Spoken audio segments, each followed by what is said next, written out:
গীতা হচ্ছে জীবনে আমাদের কি করে চলতে হয়, জীবনকে আমরা কি করে ধারণ করব, জীবনে চলতে গেলে আমাদের কি কি প্রয়োজন, কিভাবে চলতে হয়, সেটা হচ্ছে গীতার মধ্যে একদম পুঙ্খানুপুঙ্খানুভাবে ভগবান সবকিছু অর্জুনকে বর্ণন করেছিলেন।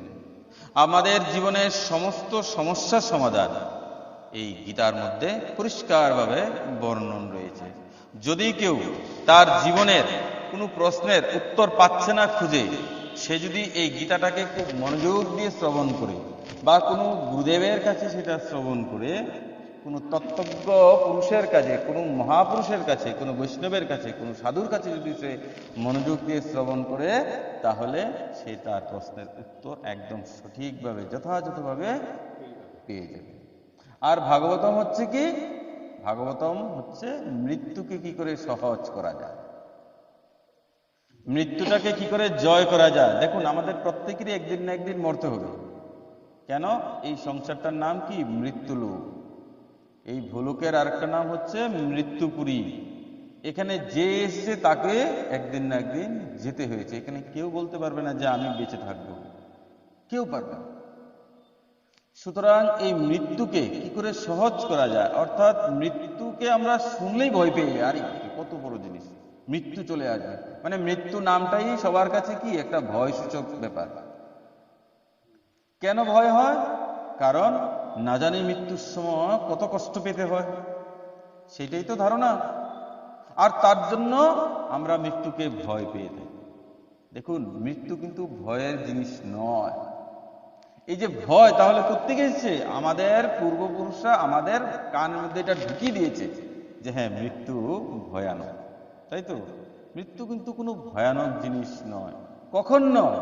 যখন কেউ ভজন সাধনের মধ্যে চলে আসবে, তখন আস্তে আস্তে সে বুঝতে পারবে যে এই মৃত্যু কোনো ব্যাপারই নয়। এই মৃত্যু হচ্ছে একটা আনন্দের উৎসব। বলে কেন? এই শরীরটাকে ত্যাগ করে আমি গোবিন্দের কাছে যেতে পারি। যতক্ষণ পর্যন্ত এই যে প্রকৃতির যে শরীরটা আমি পেয়েছি, এই শরীরটাকে যতক্ষণ পর্যন্ত না ছাড়বো, ততক্ষণ কি ভগবানের কাছে যাওয়া সম্ভব হবে? সেই বৈকুণ্ঠ লোক, সেই গোলক বৃন্দাবন কখনোই সম্ভব নয়। তো সেখানে যেতে গেলে এই পঞ্চভূতের যে শরীরটা, এটাকে তো ছাড়তে হবে। তো তুমি ভগবানের কাছে যেতে চাইছো, এটা তো আনন্দের। তো কখন যাবে? যতক্ষণ পর্যন্ত তুমি এই শরীরটাকে না ছাড়বে, ততক্ষণ পর্যন্ত তুমি যেতে পারবে না। তো যারা ভগবত ভক্ত হয়, যারা হরিভক্ত হয়, তারা মনে মনে এই আশায় থাকে কখন আমার এই শরীরটা চলে যাবে আর আমি গোবিন্দের কাছে যেতে পারবো। তাদের জন্য অত্যন্ত সুখকর এই মৃত্যু। আর যারা জীবনে ভজন সাধন কিছুই করেনি, তাদের জন্য মৃত্যু ভয়ানক। কেন? কারণ তারা নিজেরাও জানে যে মৃত্যুর পর সে কোথায় যাবে, বলে পরলোকে যাবে, কিন্তু গোবিন্দের কাছে যাওয়ার কোনো চান্স তাদের নেই। ভগবান শ্রীমদ ভাগবতমের মধ্যে 28টা নরকের বর্ণন করে দিয়েছেন। 28টা নরকের বর্ণন ইত্যাদি করা আছে শ্রীমদ ভাগবতের 5ম অধ্যায়ের মধ্যে। রৌরব নরক আছে, কুম্ভিপাক নরক আছে, আরো কত কত শালমেয় নরক আছে, হ্যাঁ, বজ্রকণ্ঠক নরক আছে, মহারৌরব নরক আছে। তো সেই নরকের বর্ণনগুলিও আমরা কম বেশ জানি তো, পুরোটা না জানি কিছুটা হলো তো জানি। ওই থেকে আমাদের ভয় হয়। এখন ভয় কার হবে? যে জীবনে কোনোদিন ভজন সাধন করেনি, তার তো ভয় হবে। যে ভজন সাধন করে ফেলেছে, যে অন্যায় কাজ থেকে নিজেকে মুক্ত করে ফেলেছে, তার আবার কিসের ভয়? সে তো জানে আমি ওখানে যাব। আপনি যদি জানেন যে আমাকে ওখানে নিতে পারবে না, কেন? আমি এরকম কোনো কর্মই করছি না, আমি কেন যাবো? তো আপনি ভয় পাবেন কেন? বুঝতে পেরেছেন তো? যারা ভগবানের স্মরণে আসেনি এখন, তাদের ভয় হতে পারে, এবং তাদের জন্যই মৃত্যু ভয়ানক। সেই যমরাজ তার যমপাশ নিয়ে পাঠাবে। কিন্তু যারা ভগবানের ভক্ত, তাদের জন্য কিন্তু যমরাজ আসেন না, বা যমদূতও আসেন না, যমপাশও আসেন না। কে আসেন? ভগবান আসেন, নয়তো ভগবানের কোন পার্শ্বদের তিনি পাঠিয়ে থাকেন। বলে কি প্রমাণ আছে? ইতিহাসের পাতায়, এই ভাগবতমের মধ্যে গজেন্দ্র মুখ্য স্তোত্র ইত্যাদি আছে। ভগবান সরাসরি এসেছিলেন সেই গজেন্দ্রকে উদ্ধার করার জন্য। এসেছিলেন তো ভগবান নিজে, সেই শঙ্খচক্র গদা চতুর্ভুজ নিয়ে, পদ্ম শঙ্খচক্র গদা পদ্ম চতুর্ভুজ রূপ ধারণ করে নিজে সরাসরি এসে গেছেন সেই গরুরের উপর করে। আর যখন দেখছেন যে তার ভক্ত কাতরভাবে চিৎকার করছে, ভগবান সেই গরুর থেকে পর্যন্ত নেমে গেছেন, আর নেমে নিজে পায়ে হেঁটে সেই জলের মধ্যে নেমে গেছিলেন। কেন? বলে ভক্ত ডেকেছে। আর সেই গজরাজকে তিনি উদ্ধার করেছিলেন সেই গ্রাহের মুখ থেকে। ভগবান নিজে সশরীরে এসে গেছেন। আবার অনেক সময় ভগবান নিজে আসেন না, তার পার্শ্বদেরকে পাঠায়। কাকে বাঁচানোর জন্য পাঠিয়েছিলেন? অজামিলকে বাঁচানোর জন্য। ভাগবতের মধ্যে সব কিছুর বর্ণন রয়েছে। অজামিল মহাপাতকী ছিল, এত পাতকী যে ব্রাহ্মণ হয়েও সে সবসময় দুষ্কর্ম করত। আর অন্তেতে তার যখন মৃত্যু চলে আসে, কাল যখন চলে আসে, তখন তাকে নেওয়ার জন্য সেই যমরাজের দূতগুলি চলে এসেছিল।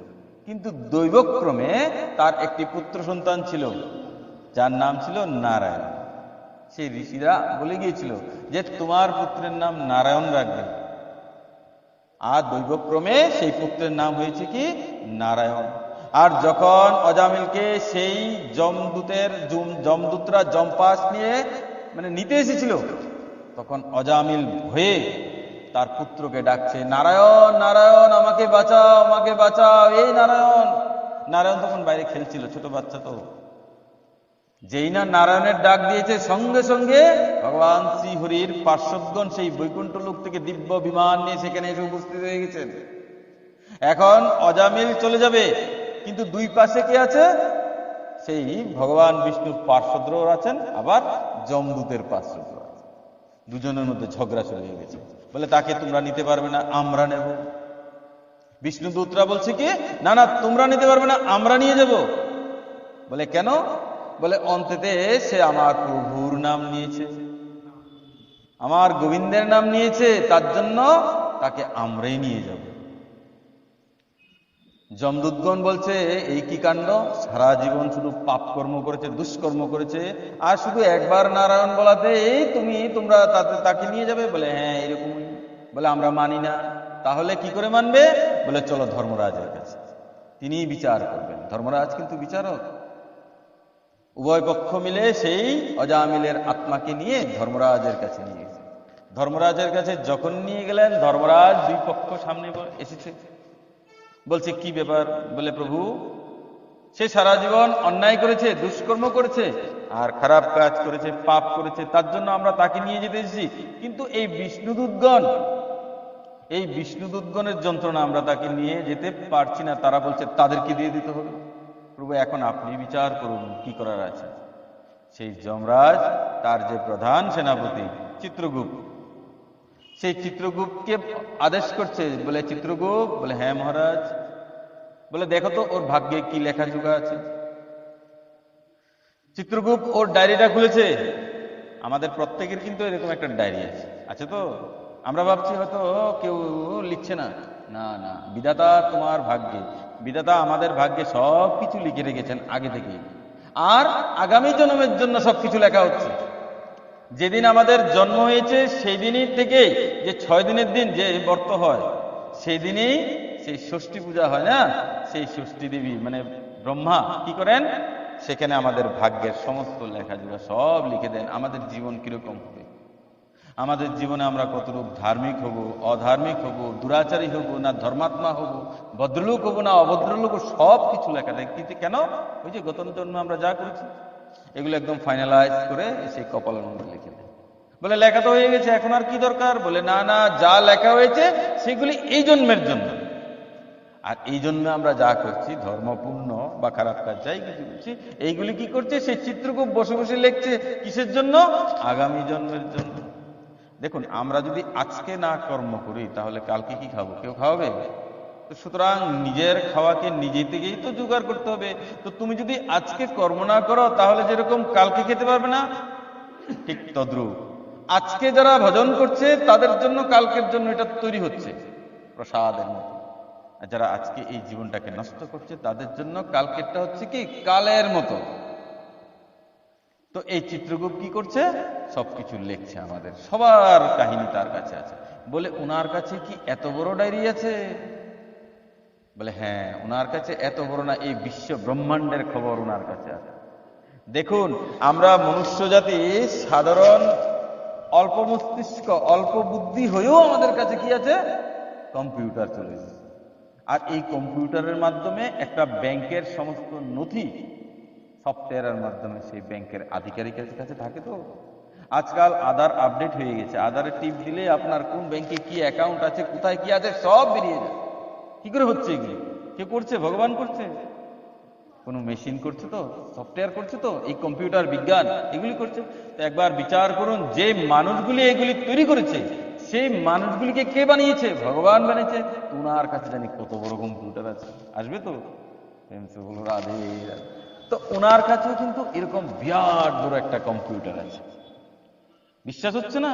আপনার পকেটে যে মোবাইলটা আছে সেই মোবাইলটা দেখতে হয়তো এতটুকু ছোট, কিন্তু সেটা দিয়ে এখন ফোন করলে আমেরিকায় ফোন চলে যায়। কি করে?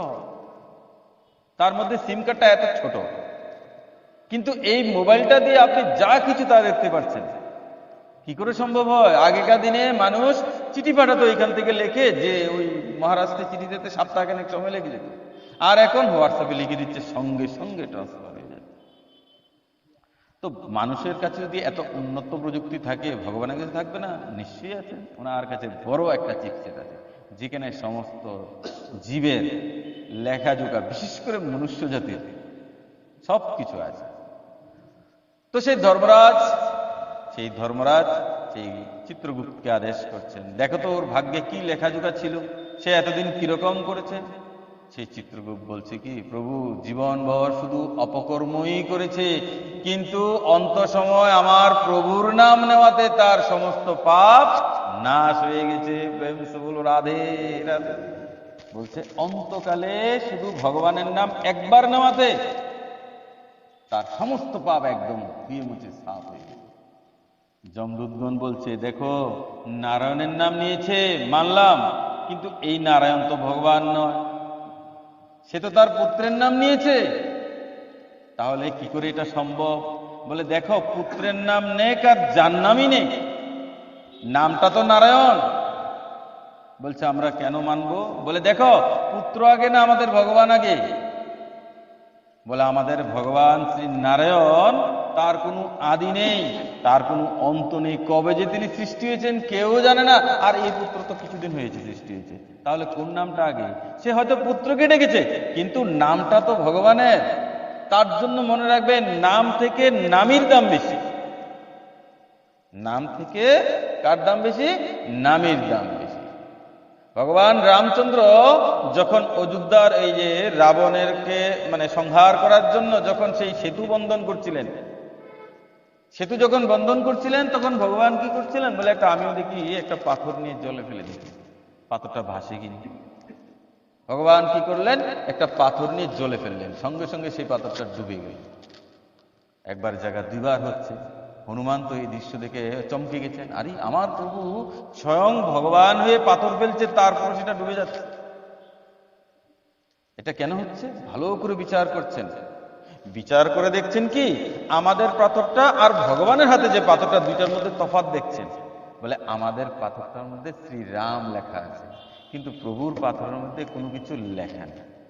সঙ্গে সঙ্গে হনুমানজি রামচন্দ্রকে বলছেন, প্রভু একটা কাজ করুন না, আমার কাছে একটু আনুন, আমি একটা জিনিস লিখে দিই। বলে কি লিখবে? সঙ্গে সঙ্গে লিখেছে জয় শ্রীরাম, আর যেই না নাম লিখেছে সঙ্গে সঙ্গে সেই পাথরকে সমুদ্রের মধ্যে ফেলেছে, এবার সেই পাথরও ভাসতে লেগেছে। অর্থাৎ ভগবান থেকে ভগবানের নামের মহিমা অত্যন্ত বেশি।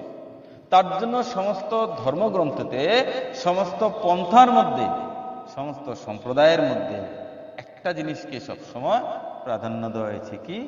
নাম। এই নামের বলে জীব এই ভব সমুদ্র থেকে অনায়াসে পার হয়ে যেতে পারে, শুধু এক নামের কারণে। তার জন্যই কলিযুগের পাবন অবতার শ্রী গৌরাঙ্গ মহাপ্রভু কি বলেছেন? যে কলির জীব এই ভজন সাধন ইত্যাদি কখনোই করতে পারবে না, সম্ভব নয় তাদের দ্বারা এত কিছু করার। তো কলির জীবের উদ্ধার কি করে হবে? বলে একদম সহজ। কি? হরের নাম হরের নাম হরের নামৈব কেবলম কলো নাস্তেব নাস্তেব নাস্তেব নাস্তেব গতিরন্যথা। বলছে এই কলিযুগে শুধু একমাত্র হরিনাম, হরিনাম করতে থাকো, হরিনাম করতে করতে জীবের একদম গতি হয়ে যাবে। আর যদি হরিনাম না করে,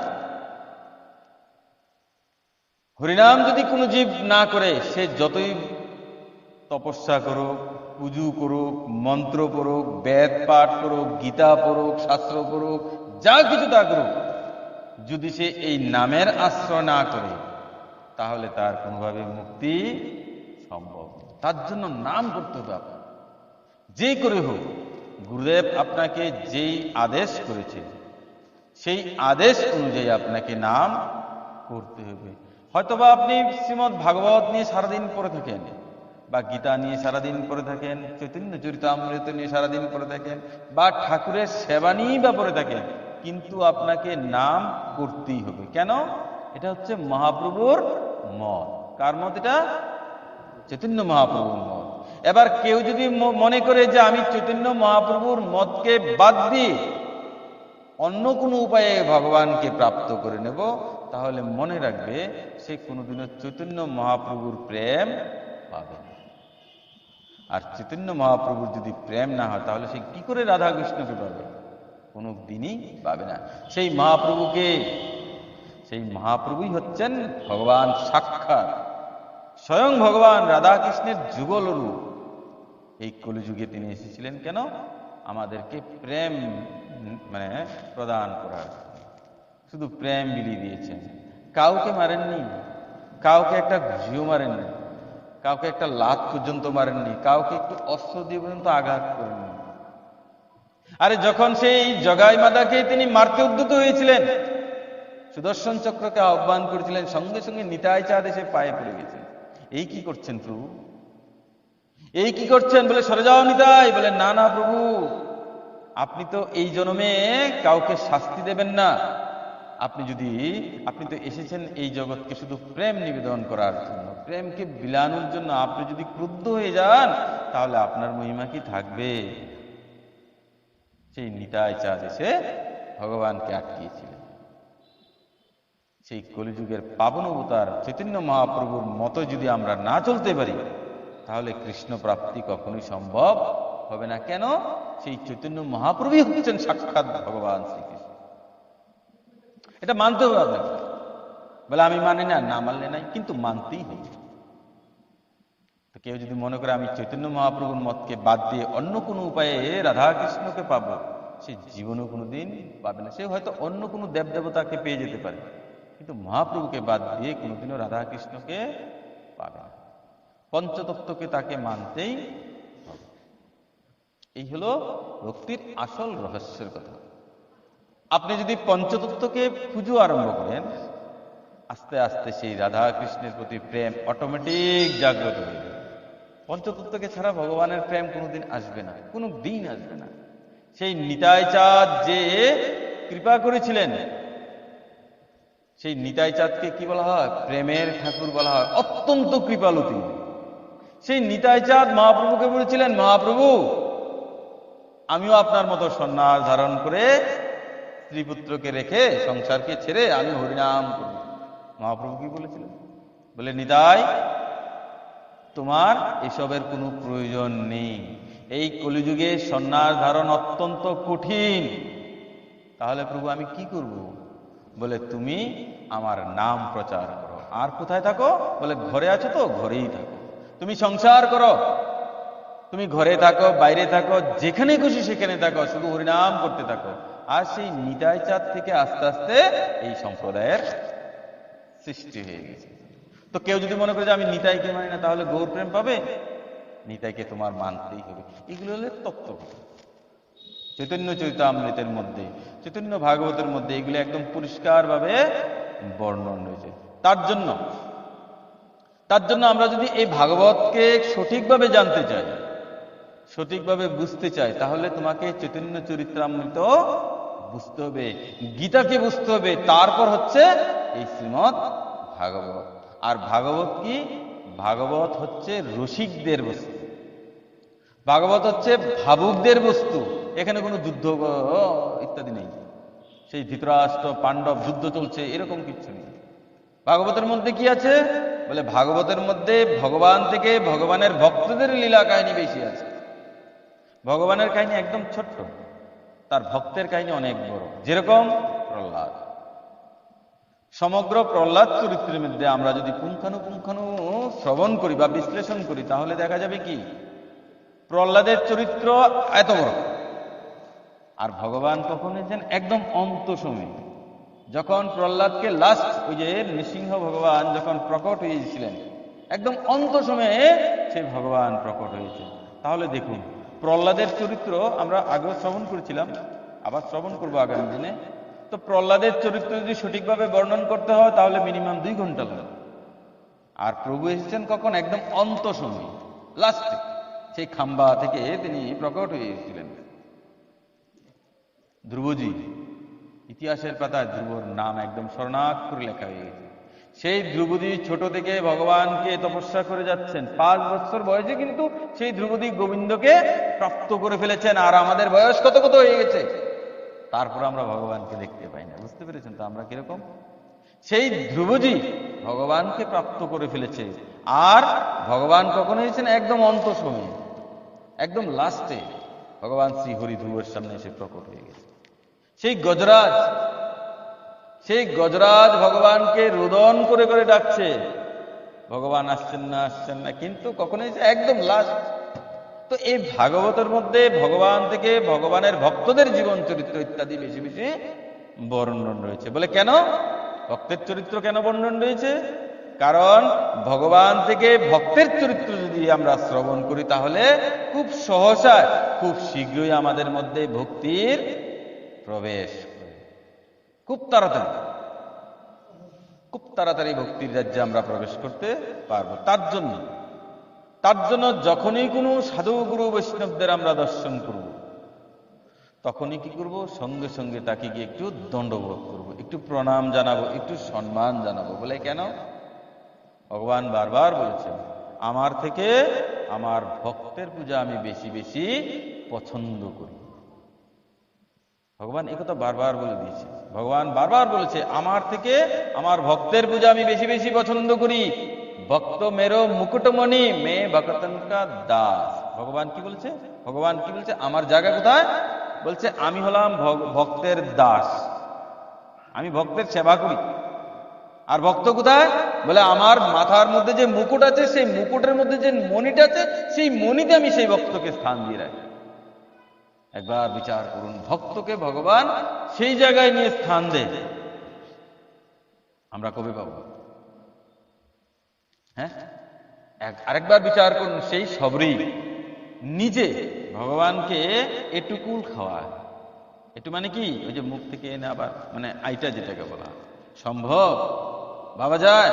ভগবানকে একটু জিনিস খাওয়ানো যাবে?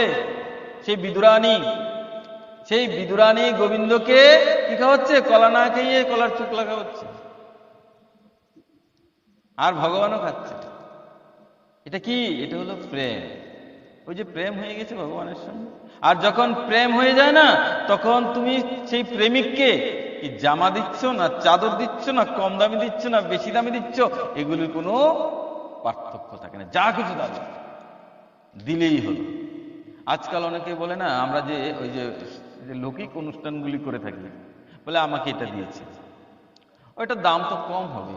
কেউ বলে এটা দাম বেশি হবে, যে বেশি দাম হলে খুব সুন্দর নাকি, আর কম হলে এটা কম দামই দিয়েছে, আর একটু বেশি দিলে পারতো। অর্থাৎ কি?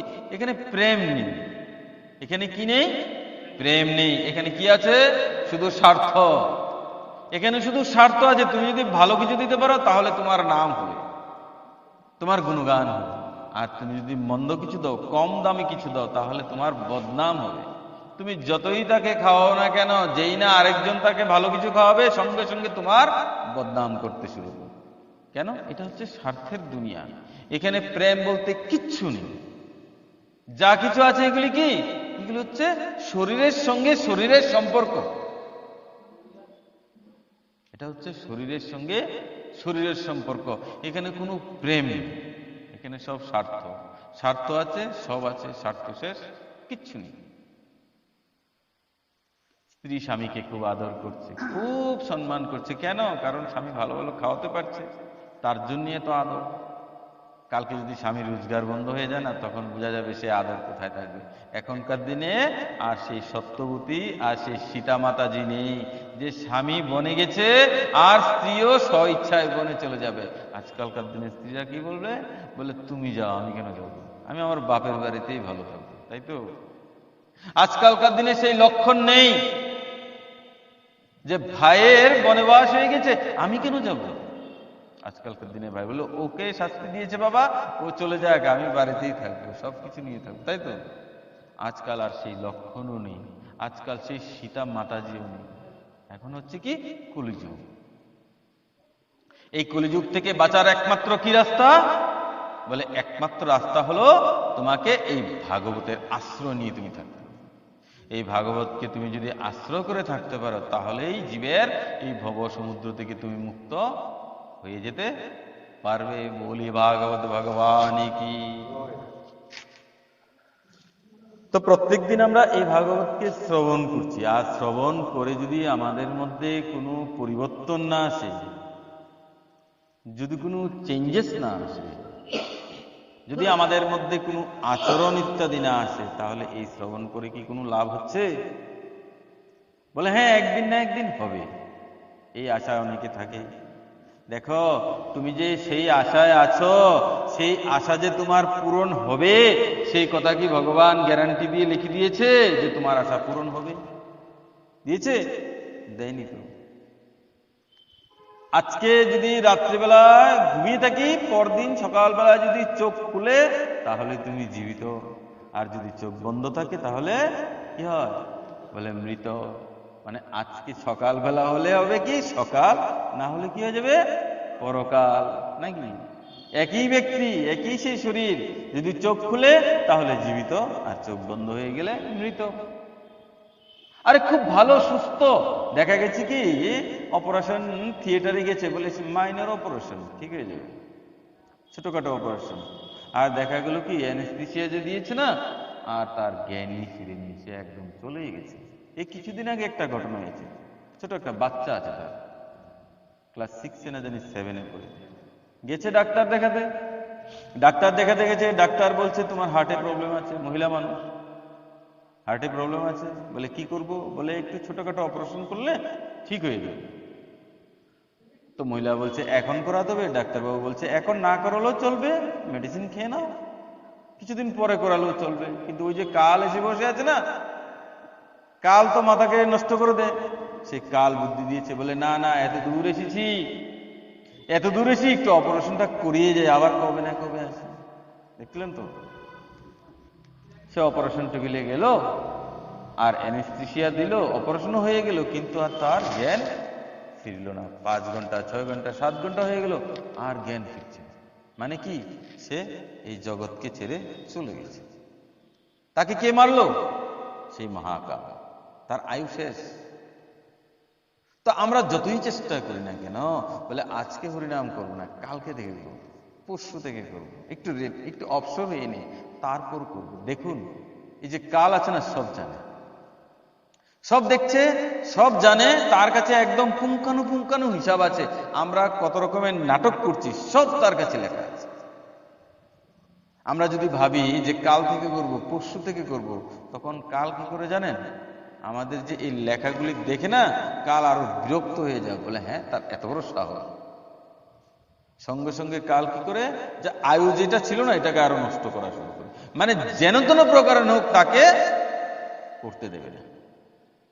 করলে তো সে গোবিন্দের কাছে চলে যাবে। আর গোবিন্দের কাছে যদি সবাই চলে যায়, তাহলে গোবিন্দের কাছে ভিড় পেয়ে যাবে। আর যদি গোবিন্দের কাছে ভিড় হয়ে যায়, তাহলে এই মায়ার সংসার, এই মায়ার কাছে কি থাকবে? মায়ার কাছে তো সব খালি হয়ে যাবে, তাই তো? তো মায়া কাকে নিয়ে রাজত্ব করবে? বুঝতে পেরেছেন তো? তার জন্য মায়া চায় না যে কেউ ভগবানের ভক্ত হয়ে যায়। যদি কেউ ভগবানের ভক্ত হয়, তখন সর্বপ্রথম মায়ার মাথা খারাপ হয়ে যায়। বলে কেন? কেননা এতদিন তার উপর আমি রাজত্ব করেছি, আমি তাকে যেমনে চালিয়েছি, সে এইভাবেই চলেছে। এখন সে সবকিছু ছেড়ে গোবিন্দের ভজন করছে। আর গোবিন্দের ভজন যখন শুরু করবে, তখন কি হবে? সেই গোবিন্দের কাছে আজ না হয় কাল অবশ্যই চলে যাবে। তার কি আমার থেকে একজন লোক কমে গেল। তো যদি আমার থেকে একজন লোক কমে যায়, তাহলে আমার যোজগার কে করবে? আমার কথা মতো কে চলবে? সবাই যদি চলে যায়, তার জন্য মায়া কি করে আমাদেরকে হরিভক্তিতে বাধা ইত্যাদি সৃষ্টি করিয়া থাকে, প্রচন্ড বাধা ইত্যাদি করে। সব জায়গায় আছে মায়া, আমাদের বাধা সমস্যা ইত্যাদির মধ্যে ফেলতে থাকে। কেন? মায়া কি চায়? মায়া চায় যেন আমরা মায়ার কাছেই থাকি, আমরা যেন এই মায়ার দাসত্বে দাস হয়ে থাকি।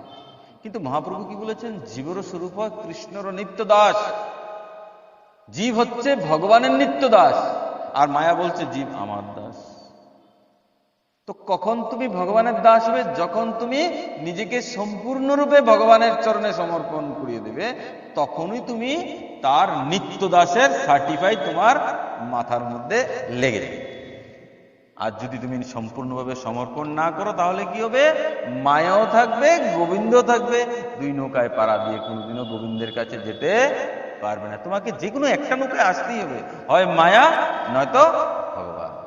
মনে রাখবেন, মায়া যেখানে থাকে ভগবান সেখানে থাকেন না, যেখানে ভগবান থাকবে সেখানে মায়া থাকবে না। বলে তার কি প্রমাণ আছে? প্রত্যেকটা কথার মধ্যে প্রমাণ থাকতে হবে।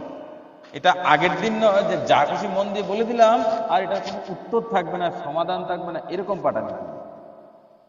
প্রত্যেকটা কথার মধ্যে প্রমাণ থাকতে হবে। বলে মায়া যেখানে থাকে গোবিন্দ সেখানে থাকে না, আর গোবিন্দ যেখানে থাকবে মায়াও সেখানে থাকবে না। বলে তার কি প্রমাণ আছে? একটু পেছনের দিকে যান। ভগবান যখন জন্ম হয়েছিল সেই দৈবকীর ঘরে, ভগবানকে নিয়ে যখন সেই বসুদেবজি চলে গেলেন, চলে তো গেলেন, কোথায় গেলেন? নন্দ মহারাজের ঘরে। যেই না নন্দ মহারাজের ঘরে গেছে, সঙ্গে সঙ্গে কি হয়ে গেছিল? সেই যে ভগবানকে যখন কুলে নিয়েছিলেন সেই বসুদেবজি, সঙ্গে সঙ্গে বসুদেবজির হাতের যত বন্ধন ছিল, বাঁধন যা যা ছিল, সব একটার পর একটা খুলতে লাগলো, এবং খুলেই গেল। সমস্ত লোক একদম ঘুমিয়ে পড়ে গেছে। এটা কি? মায়ার বাঁধন সব খুলে গেছে। আর যখন সেখান থেকে সেই মায়াকে নিয়ে আবার মথুরায় চলে এসেছিলেন, সেই দৈবকীর ঘরে, মানে আবার যে কারাগারের মধ্যে, সঙ্গে সঙ্গে কি হয়ে গেছে? সঙ্গে সঙ্গে বন্ধন আবার লেগে গেছে। এই হচ্ছে এটার প্রমাণ। মায়া এসেছে মানে কি? বন্ধন আবার লেগে গেছে। আর ভগবান যখন আসবে, তখন ভগবান যখন আসে তখন কি হয়? বন্ধন আপনি আপ সব ছুটতে থাকে। বলে কিসের বন্ধন? আমাদের হাতে তো শিকল নেই, আছে কিসের শিকল? স্ত্রীকে খাওয়াতে হবে, পুত্রকে পালতে হবে, কন্যাকে পালতে হবে, বিবাহ দিতে হবে, তাদেরকে পয়সা দিয়ে যেতে হবে, সংসারকে পালতে হবে, বাড়িঘর ঠিক রাখতে হবে, বাড়িঘরের বেড়া ওয়াল টোয়াল এগুলিকে মেনটেনেন্স করতে হবে, ঘাসও তুলতে হবে, সবকিছুই করতে হবে, কর্ম করতে হবে, সবকিছু। এগুলি কি? এগুলি হচ্ছে সবকিছু মায়ার বন্ধন। কালকে বলেছিলাম না, কালকে পাঠের মধ্যে ছিল, তুমি চোখে যা দেখছো সবই হচ্ছে মায়ার বন্ধন। এই শ্লোকটার মধ্যেই তো আছে সবকিছু। কোথায় জানি আছে, বলছে তুমি যা কিছু দেখছো সবই হচ্ছে মায়ার বন্ধন, আর মায়াকে ছাড়া এত সহজ নয়। আর যখন ভগবান চলে আসবে আপনার হৃদয়ের মধ্যে, তখন এই মায়ার বন্ধন আস্তে আস্তে আস্তে একদম ধীরে ধীরে, ওই যে হোমিওপ্যাথিক ওষুধ আছে না, আস্তে আস্তে কাজ করে, ঠিক তত আস্তে আস্তে আস্তে আস্তে ধীরে ধীরে কাজ করা শুরু করবে। আর একটা সময় কি হবে? এই মায়ার বন্ধন থেকে আমরা মুক্ত হয়ে যাব। আর মুক্ত না শুধু, চিরতরে মুক্ত হয়ে যাব। বলে কিরকম মায়ার বন্ধন থেকে আপনি মুক্ত হয়েছেন? এর প্রমাণও আপনি পেয়ে যাবেন। যখন সন্ধ্যা 5টা বাজে না, সমস্ত কাজকর্মকে ফেলে মন্দিরে চলে আসে। এটা কেন হচ্ছে? কেন হচ্ছে? একটু প্রসাদ পাওয়ার জন্য? না না। একটু কলা পাওয়ার জন্য? না না, এগুলো তো বাজারে পাওয়া যায়। এই যে সারাদিনের কাজকর্মকে ফেলে রেখে আমরা 5টা না বাজতেই সঙ্গে সঙ্গে মন্দিরে চলে আসছি, এটা কি? এটাই হচ্ছে মায়ার বন্ধন থেকে আমরা যে একটু একটু করে সরছি, এটা হচ্ছে তার প্রমাণ। বুঝতে পেরেছেন? আজকে একটু মালা করতে ইচ্ছা করছে, এটা কেন হচ্ছে? ওই যে মায়ার বাঁধন থেকে একটু একটু করে আমরা সরছি। আগে ধরুন টিভি দেখতে খুব ইচ্ছা করতো, সিরিয়াল দেখতে, এখন আর আগের মতো টিভি সিরিয়াল দেখতে ইচ্ছা করে না। বলে এখন কি ইচ্ছা করে? বলে এখন একটু ভজন সাধনা করতে ইচ্ছা করে, এখন একটু ঠাকুর করে বেশিক্ষণ সময় থাকতে ভালো লাগে। একটু হরিনাম কোথাও হচ্ছে, সেখানে গিয়ে আধ ঘন্টা, 1 ঘন্টা, 2 ঘন্টা বসে থাকতে ইচ্ছা করছে। এখন যেখানে হরি কথা হচ্ছে সেখানে গিয়ে একটু সময় দিতে ইচ্ছা করছে। এটাই হচ্ছে মায়ার বাঁধন থেকে সরে যাওয়ার প্রথম রাস্তা। সবাই আসছে না কেন? কারণ মায়ার বন্ধন থেকে সে ছুটতেই পারছে না, কোনো লক্ষণই নেই। তো মায়ার বন্ধন থেকে আমরা যদি আস্তে আস্তে করে সরা শুরু করি, তাহলে কি হবে? গোবিন্দের কাছে আমরা একদিন না একদিন যেতেই পারবো। কবে যাব? কবে যাব? এই জীবনে যাব?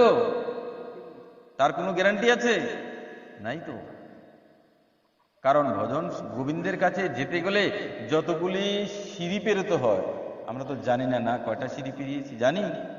কতটুক রাস্তা পেরোতে হয় আমরা তো কিছুই জানি না, কতটুক পেরিয়েছি। আমরা হয়তো একদম 0 পয়েন্টে আছি, বা একটা সিঁড়ি পেরিয়েছি, বাদ বাকি যে হাজার হাজার সিঁড়ি রয়েছে কবে পেরোবো? আগামী জন্ম যদি মানুষ হয়ে জন্ম হই তাহলে হয়তো হবে। যদি মানুষ হয়ে জন্ম না হই, কোনো পশু পাখি কীট পতঙ্গ বৃক্ষ ইত্যাদি হয়ে জন্মগ্রহণ করি, ভজন করতে পারবো? পারবো না। তাহলে কি হবে? বলে ওই যে একটা সিঁড়ি উপরে উঠেছিলাম, আবার স্লিপ কেটে আবার নিচে চলে আসলাম। আর এইভাবেই 84 লক্ষের চক্করের মধ্যে মানুষ পড়তে দেখি, একটু উপরে উঠে আবার পড়ে যায়। যেরকম লুডুর যে সাপ খেলা আছে না, মাথায় পড়লে আবার একদম নিচে চলে আসে। ঠিক করতে হবে। তো এটাকে ধরে রাখতে গেলে কি করতে হবে? একদম সঠিকভাবে বলে সাপ খেলা চলবে না, এখন সঠিক খেলা খেলবে। ভজনে যেহেতু মন দিয়েছি, সাধু যেহেতু হয়েছি, বৈষ্ণব যেহেতু হয়েছি, ভগবানের ভক্ত যেহেতু হয়ে গেছি, তাহলে আর এখন থেকে ঘৃণা, লজ্জা, ভয় এগুলি আর আসতে পারবে না। মনে রাখবেন, ঘৃণা, লজ্জা, ভয় যতক্ষণ পর্যন্ত থাকবে ততক্ষণ হরিভজন কোনোদিনও হবে না, কোনোদিন হবে না। হবে? আপনাকে যদি বলি কালকে আপনি ধুতি পরে আসবেন, আপনি বললেন না লজ্জা লাগে, তার মানে কি? ভজন কোনোদিনও হবে না, আপনাকে আসবে। আরে আসলে কি হলো? মানুষের আমাকে টিটকারি মারবে? ও জানে না, তার জন্য বলছে। সে শাস্ত্র গ্রন্থ থেকে অনেক দূরে আছে, তার জন্য সে হাসছে। ওর হাসা সে হাসুক, তাতে আমার কি আসে যায়? তাই তো? আমি যদি লজ্জা করে থাকি, আমি যদি তিলক দিতে লজ্জা পাই, আমি যদি হরি কথা কইতে ভয় পাই, তাহলে কি করে করব? মনে রাখবেন, নিজের ধর্মের প্রচার করতে কখনো কোনোদিনও ভয় পাবেন না। নিজের ধর্মের প্রচার করতে গিয়ে যদি আপনার মৃত্যু হয়ে যায়, তাহলে আপনার কি হবে? সদ্গতি হবে। আমাদের সাধু ঋষি মুনিগণ নিজের ধর্ম প্রচার করতে কোনোদিনও ভয় পাননি।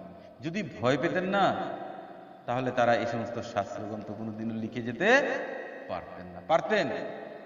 যদি তারা ভাবতেন যে আমি যা লিখছি, আমি যা বলছি সবগুলি সবার মন মতো হতে হবে, তাহলে এই শাস্ত্রগ্রন্থের কোনো মানে হতো না।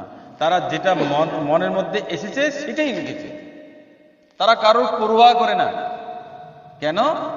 কারণ তারা যদি এই কঠিন জিনিসগুলি না দিয়ে যেত, তাহলে জগতের লোক এগুলি জানতই না কোনোদিন। তার জন্য নিজের শাস্ত্রের প্রবচন করতে, নিজের ধর্মের প্রচার করতে কোনোদিনও ভয় পেতেন। যদি ঘৃণা, লজ্জা, ভয় এগুলি থাকে, এই 3 থাকলে হরিভজন কোনোদিনও নাহি হয়। ঠিক আছে? তার জন্য আমাদের কি করতে হবে? এই ঘৃণা, লজ্জা, ভয় এগুলি থেকে দূরে থাকতে হবে। ষড়রিপু, এই যে কাম, ক্রোধ, মোহ, মদ, মাশ্চর্য, এই যে 6টা রিপু আছে, এই রিপুগুলি থেকে বাঁচা এত সহজ নয়। বড় বড় সাধকগণ পর্যন্ত এই রিপুগুলি থেকে সরতে পারে না। একমাত্র ভগবানের কৃপা হলেই তখন এই রিপুগুলি আপনি আপ চলে যায়। কিন্তু যেগুলি আমরা পারবো সেগুলি তো করতে পারবো। বলে কি? বলে সকাল সকাল ঘুম থেকে উঠে ঠাকুরকে একটু সজাগ করতে পারবো তো? এগুলি তো করতে পারবো। আরো তো কত রকমের আচার বিচার ইত্যাদি আছে। যদি আমরা এগুলি মেনে চলি তাহলে কি হবে? আমাদের মঙ্গল হবে। তো অনেক কথা হয়ে গেল। তো এই কথাগুলি বলে আজকে শ্রীপাঠের আমরা এখানেই বিশ্রাম দিয়ে নিলাম। বলে ভাগবত ভগবান কি জয়। জয় শ্রীমদ ভাগবত মহাপুরাণ প্রেমানন্দে। হরি হরি বলুন। হরি হরি বল।